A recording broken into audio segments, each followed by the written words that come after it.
तेग बहादुर नवम सिख गुरु तेग बहादुर जी का जन्म पंजाब के अमृतसर नगर में हुआ था। ये गुरु हरगोविंद जी के 5वें पुत्र थे। 8वें गुरु इनके पोते हरकृष्ण राय जी की अकाल मृत्यु हो जाने के कारण जन्म मत द्वारा ये नवम गुरु बनाए गए। इन्होंने आनंदपुर साहिब का निर्माण कराया और वे वहीं रहने लगे थे।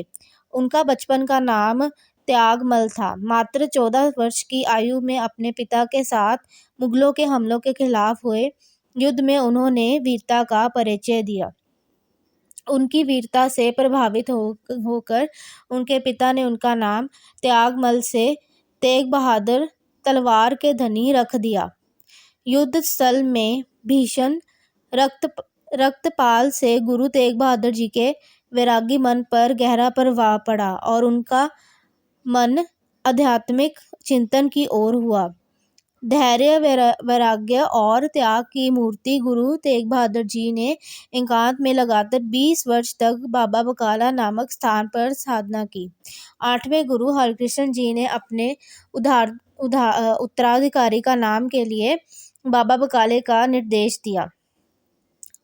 जुल्म से शस्त्र कश्मीरी पंडित गुरु तेग बहादुर के पास आए और उन्हें बताया कि किस प्रकार इस्लाम स्वीकार करने के लिए अत्याचार किया जा रहा है, यातनाएं दी जा रही हैं। गुरु चिंतातुर हो समाधान पर विचार कर रहे थे तो उनके 9 वर्षीय पुत्र बाला प्रीतम गोविंद सिंह ने उनकी चिंता का कारण पूछा। पिता ने उनको समस्त परिस्थिति से अवगत करवाया और कहा उनको बचने का उपाय एक ही है कि मुझको प्राण घातक अत्याचार सहते हुए प्राणों का बलिदान करना होगा।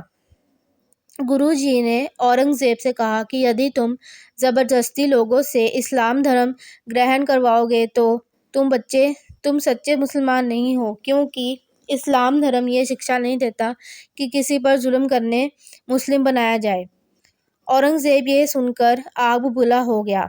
उसने दिल्ली के चांदनी चौक पर गुरु तेग बहादुर का शीश काटने का हुक्म दिया और गुरु तेग बहादुर ने हंसते हंसते अपने प्राणों का बलिदान दे दिया। दादी माँ व माता गुजरी के परामर्श दिया कि श्री अनंतपुर साहिब जी की नगरी गुरुदेव जी ने स्वयं बसाई है और उनके शीश की अंत्येष्टि वहीं की जाए। इस पर शीश को पालकी में अनंतपुर साहिब लाया गया और वहां शीश का भव्य स्वागत किया गया।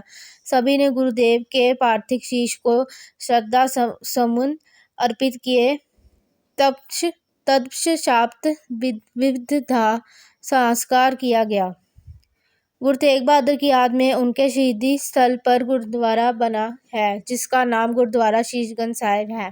गुरु तेग बहादुर जी की बहुत सारी रचनाएं गुरु ग्रंथ साहिब के महल्ला 9 में संग्रहित हैं।